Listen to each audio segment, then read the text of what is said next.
That's so crazy that you got like a SAG card and an Emmy for your first job. Wild. How many people can say that? I really didn't think anything about it, to be honest with you, other than I was really excited to have booked a TV job. I had never been on screen. Well, outside of I had been in a reenactment scene of a documentary that I thought I was in. And then when I saw it, it was just my hands. Here we are. I'm so happy to see you. You too. I'm very happy to see you too. Yeah.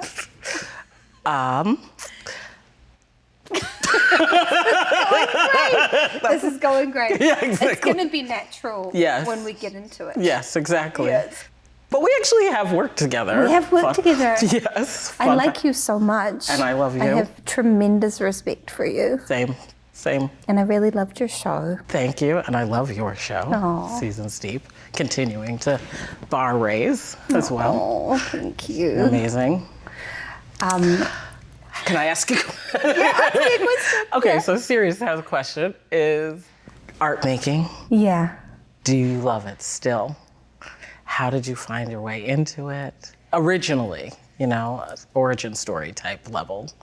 Well, it might surprise the viewers who've just seen the awkward beginning of this conversation to know that I was a very shy child, and I'm still very shy, like painfully shy. Like didn't know how to talk to children, and I, for some reason, made the strange choice when I was 6 to audition for a play. I think I just wanted something to do at lunchtime because I didn't have friends. But then I found this freedom when I was doing the play, just like standing on a stage and having lines that someone had given me and being able to inhabit a character. And I suddenly felt a looseness in my body that I didn't usually have. I was usually so aware of every move and what I might be doing wrong. And then I became kind of addicted to acting.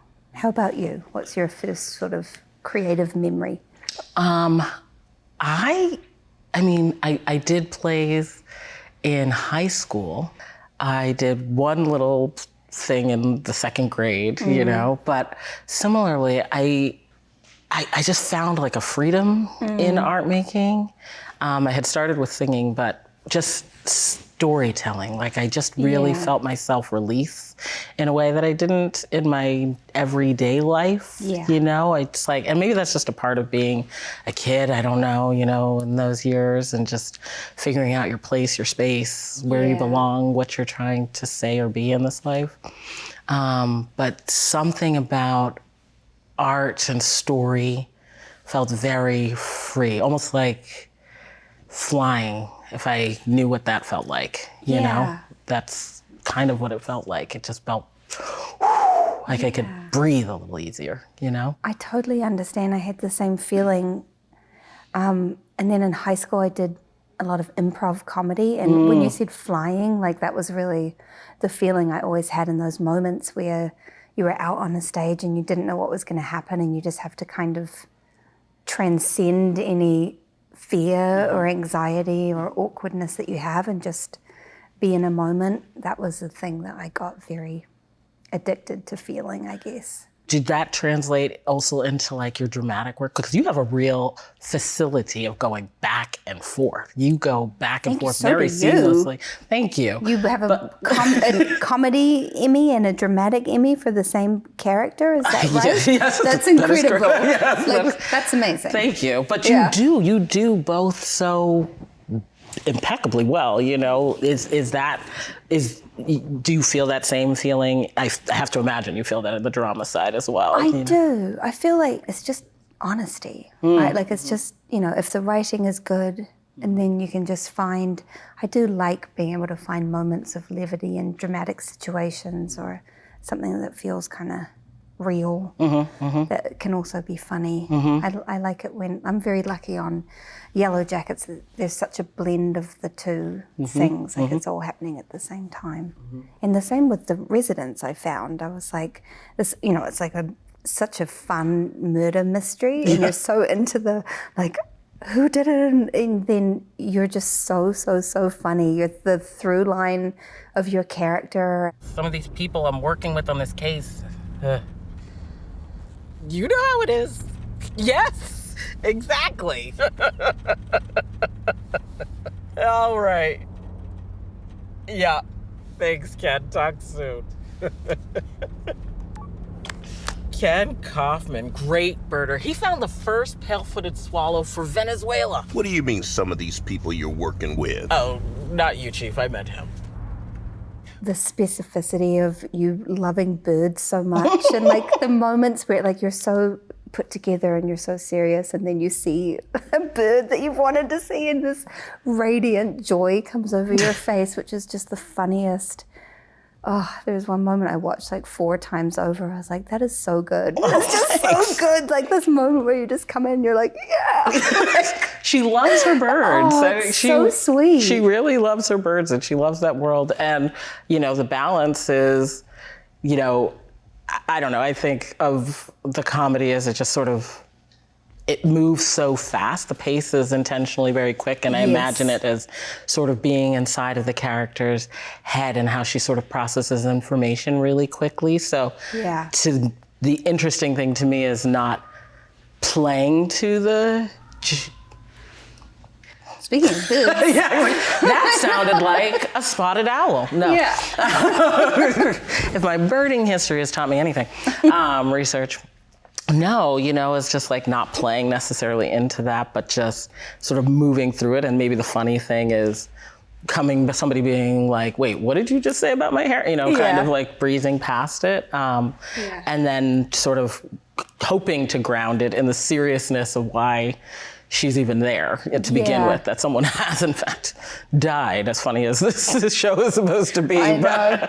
But we, you know, let's have a laugh about it, you know, but to sort of center it and around that. But it was a true joy to make. I want to ask this, okay, so this is the question that I have.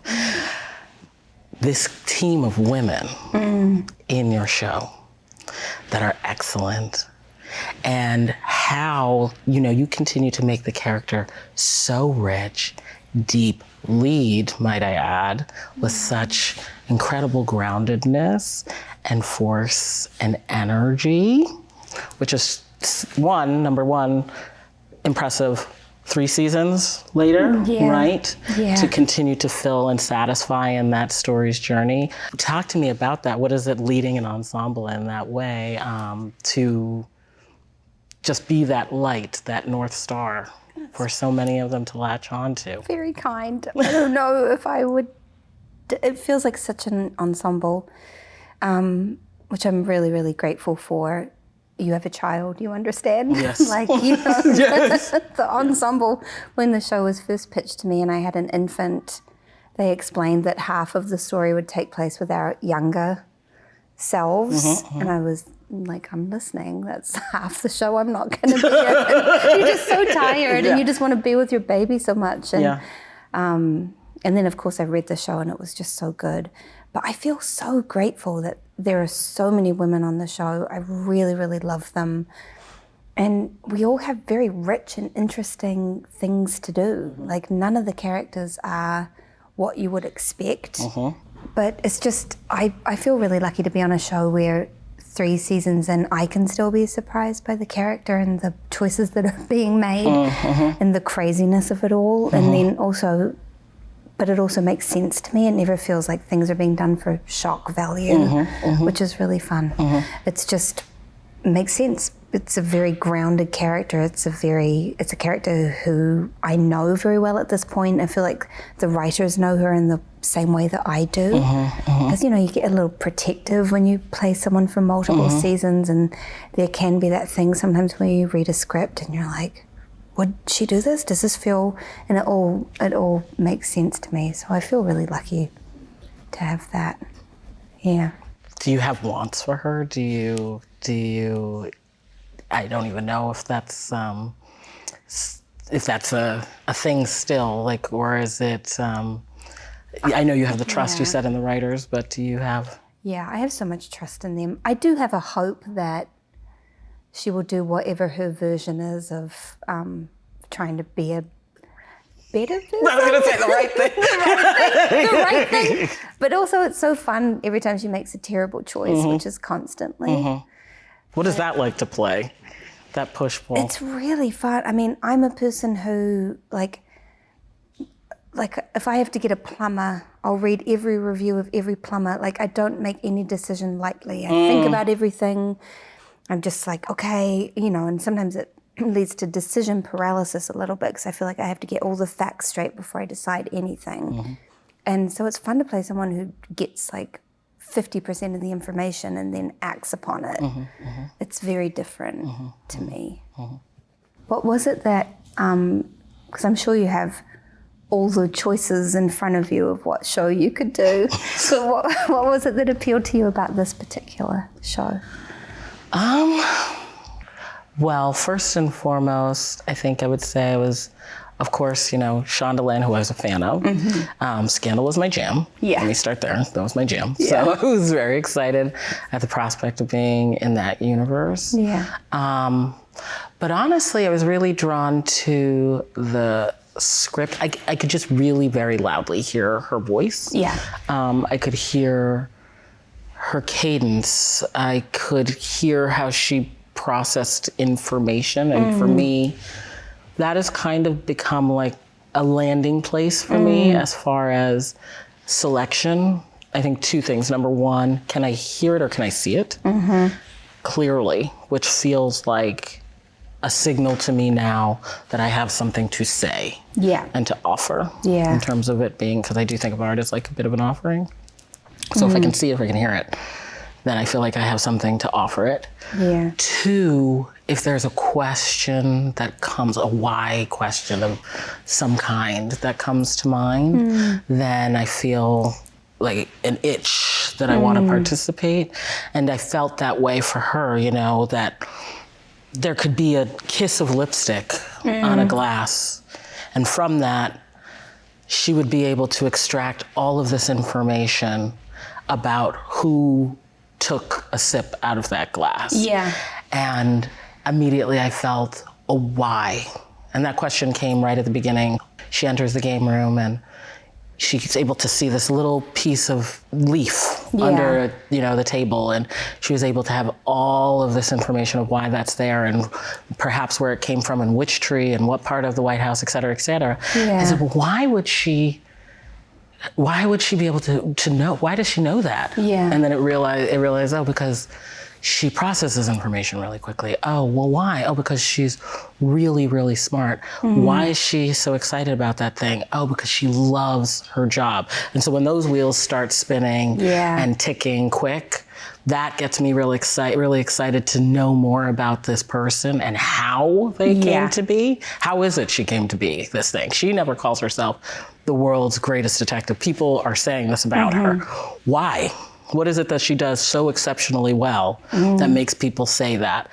You start to see those pieces come together. Yeah. And that really gets me excited because then I start getting a sense of maybe how she moves through the world. And maybe she's, even though she talks a lot here, there are long spells when she's quiet. So maybe this is an exercise. I can talk a lot. And so, I can talk a lot. And so these spells where she's really silent, then it felt like, oh, this might actually be a really exciting exercise in stillness. As much as she's able to extrapolate from something she observes, she's also really great at observing people and extrapolating information from that silence as well. And that was interesting to me. So that kind of made me want to be a part of it and to just sort of live inside of that body and learn a little bit more about myself as well. And I loved the writing, I loved the cast. But that drove me to it. What about for you? It's so funny because I've never really heard anybody articulate exactly the same thing that I feel. I always feel like I'm trying to explain a dream or something when I'm explaining how I go about it. But it's pretty much exactly the same thing. Like if I start reading it out loud partway through the script, I know that there's something there. If it's something that intellectually I understand it's good, it's well written, it's a good character, but I have not felt the impulse from within my body. And I'm trying to figure out how I would do it, and going, oh, is it this, is it that? Then it's not for me. Like doing that kind of work on it, to me, like it's just always going to be more honest if it comes from like that first instinct of like, yeah. So it's just always that, it's kind of a mysterious thing. You just never really know when that's going to strike, but when it does, and you're just so certain. I love everything you said, because there are those amazing moments of stillness. But I was watching the show and I said to my husband, like, it's so funny, like, not everybody can play a really smart person. Like, you have to be a really smart person, because I think, you know, we've all seen it happen where you're kind of, where you're like, oh, really? Okay. You know, someone's giving a lot of facts and you're like, sure. Okay, all right. Okay. No, I believe you. But you really, you're so deeply intelligent, you yourself, and it just comes through. And there were just some moments on the show where I was just watching you in the stillness and the quiet thinking. And the way that you showed that you were thinking was so beautiful. Like, for me as an actor, just it felt like watching a master class, because I was like, oh, there's so much going on, but you're just sort of, the things we were looking at were very, very specific. And so I was like, did you know exactly where things were in the room? Did you ask for things to be placed in the room?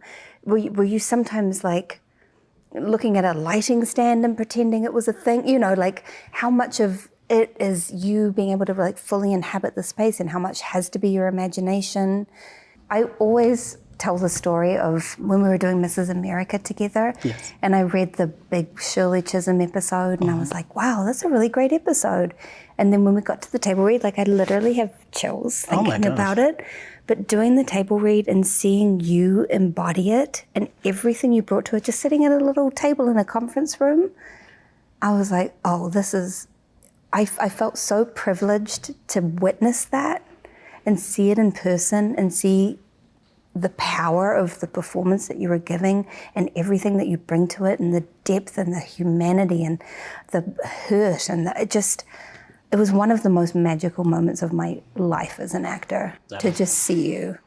And it made me just really want to be able to see you do theater sometime, because I was like, oh God, it's just like, there are some people who just, it's just like undeniable. Thank you. Well, that is very true. The same for you, I can say, because I also recall, well, this is what I was also attached to Yellowjackets, is the thought and the thinking and the decision, and you're like, just choose, you're not going to do that. You know? And you can say, you know, but you can see, I think, that resolve, which is what I love, that resolve coming through, and there is a fire just in that belly that's like constantly burning, that I love. And also similarly for Mrs. America, going back a beat, because we were talking about the balance of the comedy and the drama, what I also remember both in the table read and in the watching, the two things that were really interesting is the choices that you make are always unique and interesting, because here we are watching you, and there are comedic beats that are not necessarily written, which I think is genius, in between, but then you get to watch as you're listening to Phyllis talk, you know, the sort of second guess, you know, some of the lines, and be like applauding and thinking, is that what we think about, you know, just, is that what we think about that? And you can watch that sort of straddling of the line of where one should stand on the issue, where one is trying to find their place on it, how we sort of maybe go along to get along, you know, which is interesting. And that's actually really probably more authentically true to the human experience, right? It's not just decided and I've sort of put it to bed and never thought twice about it again. I think what's brilliant is about your work is we're watching constantly the ever-shifting movement of decision, that it's not actually quite as easy as we think it is to come to a position on a tough decision, right? And that's interesting to watch, I think. Thank you. So, but again, that sort of balance, which you have shown over the breadth of your work is your command of space, just a real groundedness. You bring the temperature to a place that's steady, focused. We just can't take your eyes off. Oh my gosh. Well, You know, I as feel an the audience, same about you. really, truly, we can't. Yeah, I mean, it's always fun to do something different. I think I do one thing and then I kind of want to swing in the opposite direction. And so I'm at a point now where I'm like, I need to do a comedy. I want to do like a straight up, just like fun. It's been a while. Yeah. It's just, again, the thing of the instinct. But yeah, I feel the same about you. Like if you look at your character on Orange is the New Black and then Cordelia Cup, like Different sides of the system. completely, like could not be more different. And you're so fully believable as both of these women. And it's really like, it's just astonishing. Anyway, that's just me gushing. But also from again. Yellowjackets to Poker Face too, you know. I think you want to tell me what you're doing here.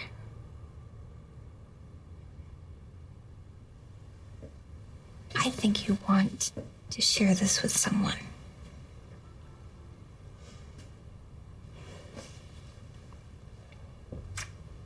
You can trust me.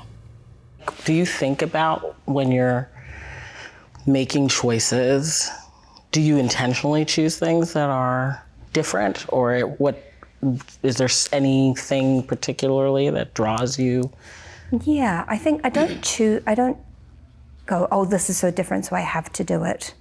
You kind of know when you read something and it feels a little repetitive, even if it is very good, you know, and that can happen also when, you know, you play a particular kind of character and then people go, oh, I've seen her play that character. I wanted her to play that character in this thing. And so, you know, I just try to avoid doing anything that feels like it would be too similar. I feel like we didn't even talk about like where we grew up or anything like that. Should we do that? Sure. You grew up in Massachusetts, is that right? That is correct. I grew up in Massachusetts in a small town outside of Boston, go Sox. And I'm first generation Nigerian American. And I think it was a unique path finding my way into this, because I think it's just part of maybe just the general immigrant story. Yeah. You know, coming to a country where there's certain places and ways in which success and stability are defined when you're coming from somewhere else, that I don't necessarily think my parents were opposed to being an artist, because they weren't. They were actually really supportive. I think they just didn't have the exposure and the knowledge or education about that as a pursuit. Yeah.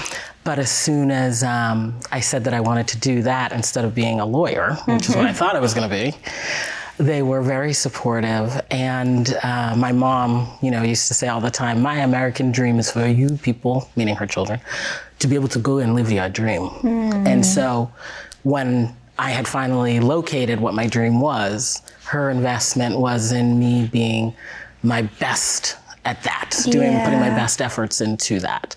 And she was fully supportive in that way, you know, so I'm thankful for that. So I'm one of 5. I'm one of 5 as well. What number are you? 1. Oh, wow, okay. Yeah. I'm Where 3. are you? You're 3. Oh. Sorry. On behalf of all middle children. I'm number 3. No, that's a tough 3. place. Yeah. Number 3. Number 1 is Yeah. tough, and first girl. Well done. Thank you very much. It's a lot of responsibility. Yes. Are you close with your siblings? Yes, my older sister just left last week. She was here visiting, so it was nice, really, really nice having her in town, which is nice. What about you and your family? Are they still in Australia? Or are they? New Zealand. Excuse me. Yeah, I well, said actually, one of my New one of my Zealand. brothers does live in Australia. Okay. They're kind of scattered, but yeah, I grew up in New Zealand. Also in a small town. Okay. And it was not as popular of a choice in my house when I said I wanted to be an actor. I think people just didn't really understand. Also in New Zealand, it just isn't, it's tough. It's getting a bit easier, but at that time it wasn't really a viable career. People were not really going to other countries to be actors from New Zealand. It just seemed crazy to everyone I talked to.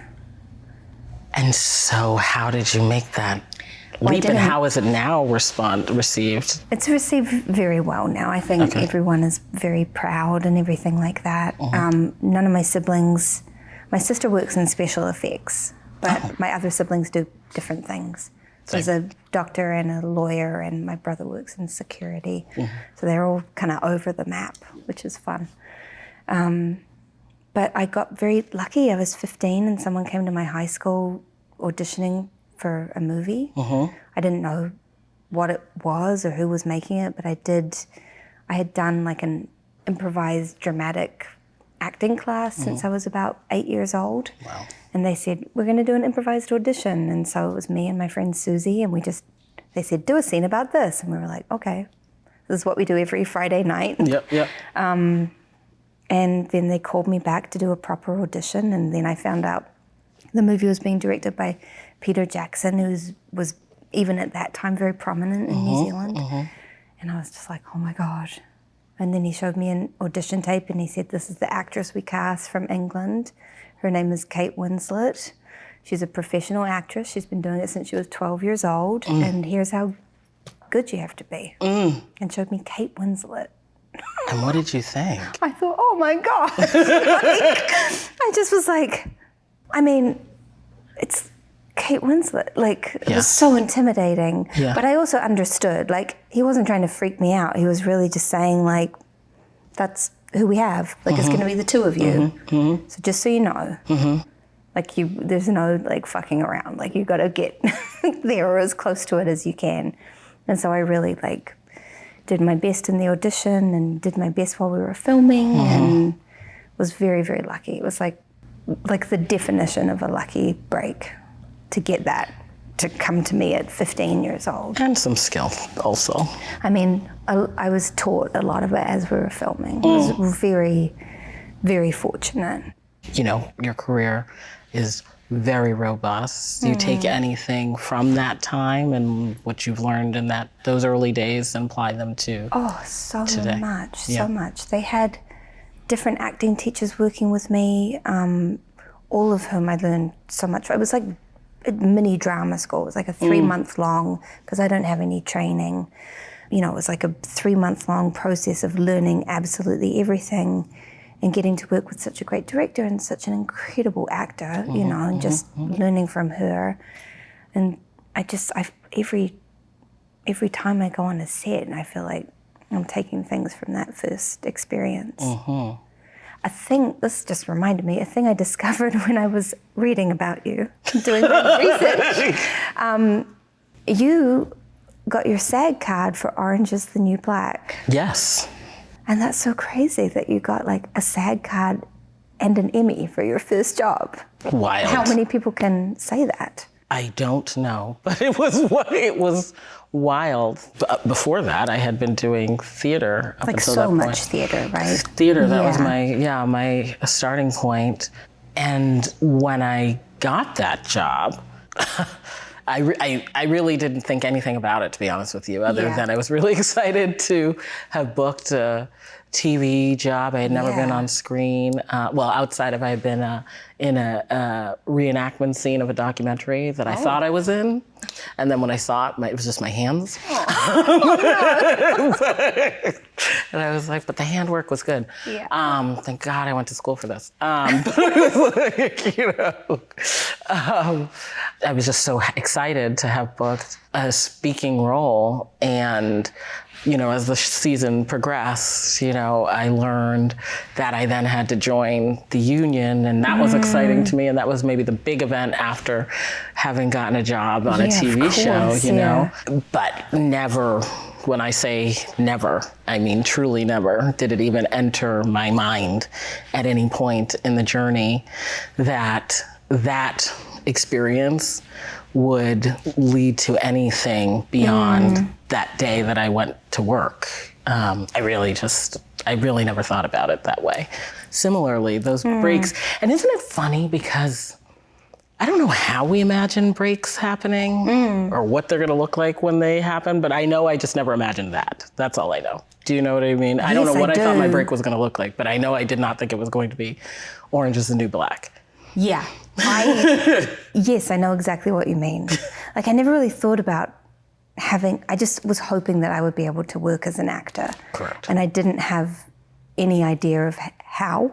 Yes. Like, I just was like, well, I guess I go to drama school. And I was trying to research drama schools, and this thing came out of nowhere.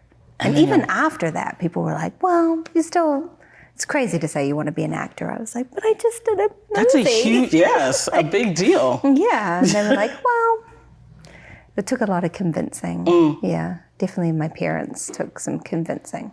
And when did you come over to the States? I think I moved here when I was 22. Okay. I lived in London for a couple of years. Okay. Yeah, and then I moved over. Okay. Yeah. And that's a big Yeah. change, a big leap, and it's paid off tremendously I can't believe over the years. I look back at myself and just, I'm like, God, I first of all survived somehow. And I just can't believe I did that. I didn't have money. I didn't know anyone. It's just crazy. I just kind of like made it up as I went along, and was very lucky that, I started to work on some movies. I did this movie about I'm a cheerleader, where I met Natasha, who's our mutual friend, and Claire, who's my best friend in the world, and really hung on to those people to this very day. I was just like, don't ever leave me. But just, it's crazy to think of little me coming over here and just being like, let's see what happens. It's important to have that tribe, though. Yeah. Yeah. Yeah, it got a lot easier once I started to find my people. Young Kiwi actors coming out of New Zealand or anywhere, frankly, do you have a thought or a gem that you could pass on who are trying to start their path into this business? Is there anything that you've learned that would be an anchor point, for starting? I feel like things are so different now. I do get asked this a lot, and I always feel like I don't have any way to help anyone. I'm just like, I don't know how things work now. It's very, everything feels so different. I feel like the business has changed so dramatically. The only thing I would say is, like, don't think you can't do it. I do feel like anything's possible. Yep. Do you get asked this question? Do people ask you for advice? And I'm sure. Yeah, and the thing that I say is similar to the thing you just said at the end there. I say hard is not the same as impossible. That's usually what I say, I'm going to steal that.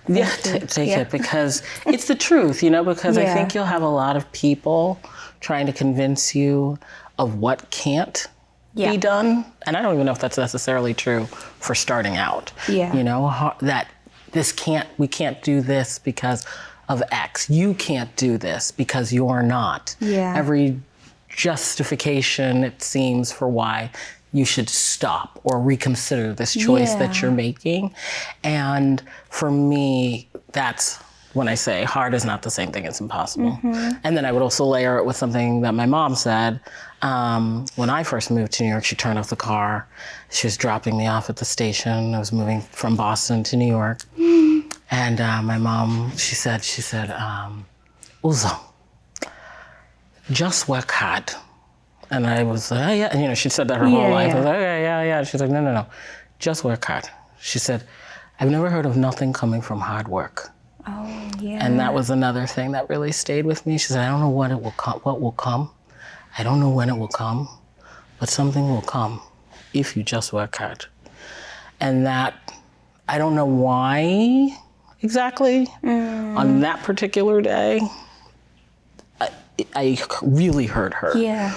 She'd been saying it my entire life and was also living it. Yeah. So maybe that's why it sort of stayed with me. Yeah. But I really, really heard her when she said it that day, that if I just put a foot forward every day and really commit to putting my all into it, that something would come, and remaining committed to this idea that, I don't know, there's just a little fire inside me that said, just as you are, with this name, with this gap, with these full lips, just as you are. You are enough. Like just, and maybe people can't see it just yet, but hard is not the same as impossible. Oh, I love that. First I guess of that's all, what I would say. I love your mother. I love every story I've ever heard about her. I love her too. Oh, God. That's so beautiful. Yeah, she sounds amazing. And I love that you had her. Thank you. Yeah. Thanks. I think like the thing about that, about hearing that is there's so much in the business that is out of our control. And to hear just work hard is so, like that is something you have control over. And also when I was thinking about if I had received that piece of advice, it kind of makes you feel like, you know, there's no wasted audition. There's no For sure. thing where you work so hard on an audition, you don't get, it's still taught you something, or somebody has seen it, who then knows what you're capable of. And everything, like, I wonder where that comes from, because I had a similar thing to you, where I did have some pressure, definitely at the beginning of my career, to, you know, I have wonky teeth, fix my weird teeth, be skinnier. You know, my first agent was like, well, I wonder if you should change your name. I was like, is it that difficult? I don't know. I think it's okay. And she was like, okay. Yeah. But, you know, there's all this, and I don't know where I got the strength within myself to just be like, oh, no. Good for you. Because I did, and it's the same thing that you're saying. It's not like I did not have like a ton of self-confidence. I wasn't walking around like, yeah, I've got this. I really did not think I had this. Yeah.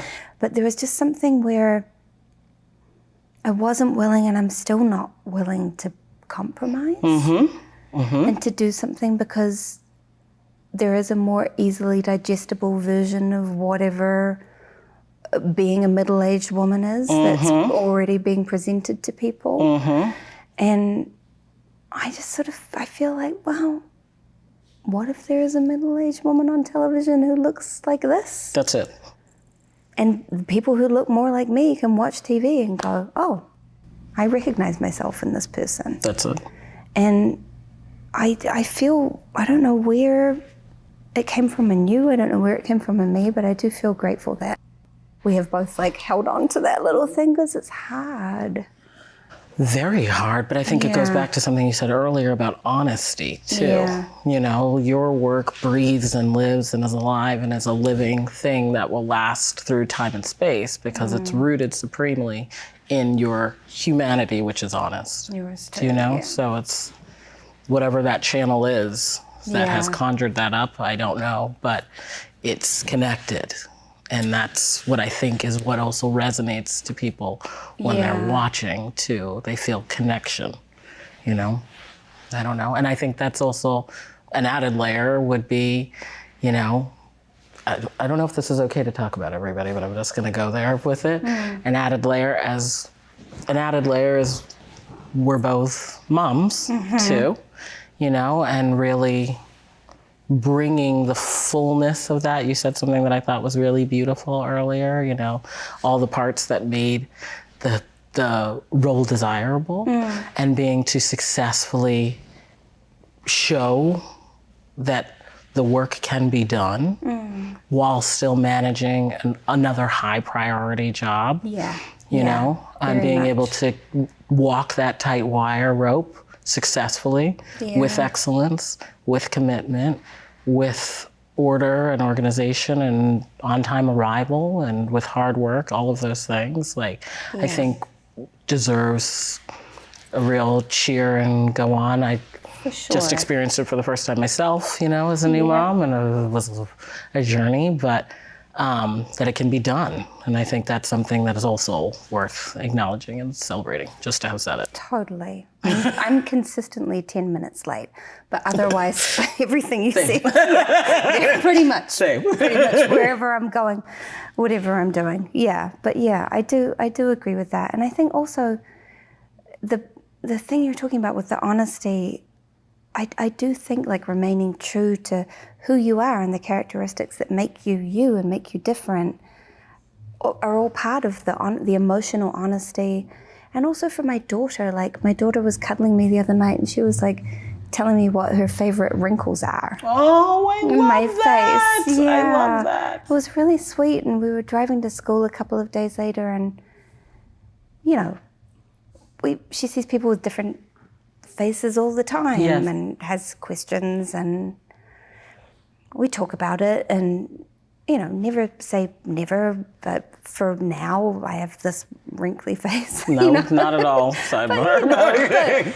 And she was like, I don't think I'm going to change my winkles. Yes. She was like, I think I like my winkles, and I think I'm going to keep all of them. Yes. And I was like, yeah, that sounds great. That sounds lovely. And just to think of her, like, thinking about her future face and already embracing the version of her, like any possible version of herself. It just feels, I had like a little bit of a proud mum moment. And I was just like, I like that. I love that. Yeah. I love that. That's when I'm getting ready to go out or step out or whatever, and I'm putting on makeup.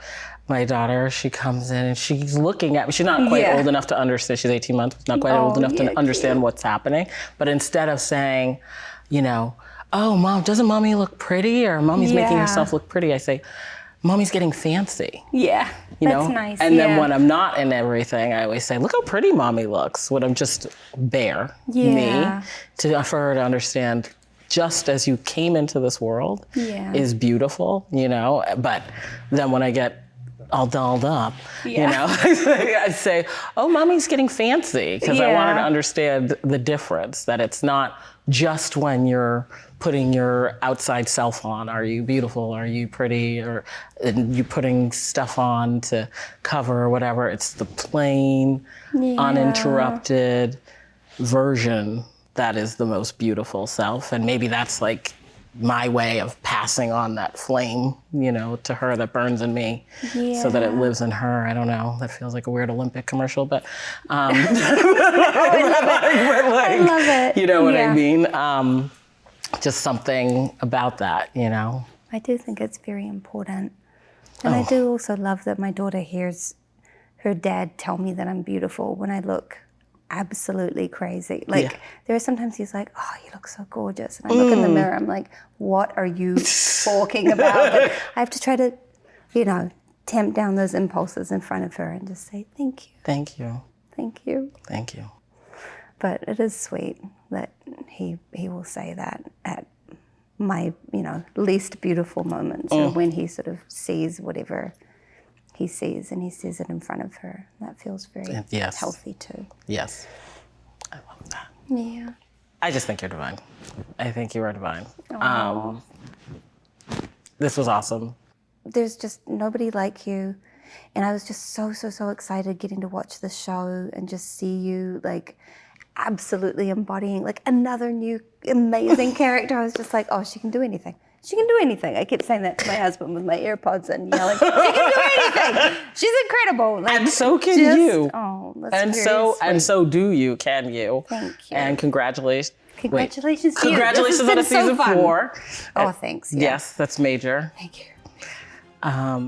Yeah, What a great this has been a joy. Yes, Yeah. indeed. Thank you. Felt like Oprah did just it. then. I know.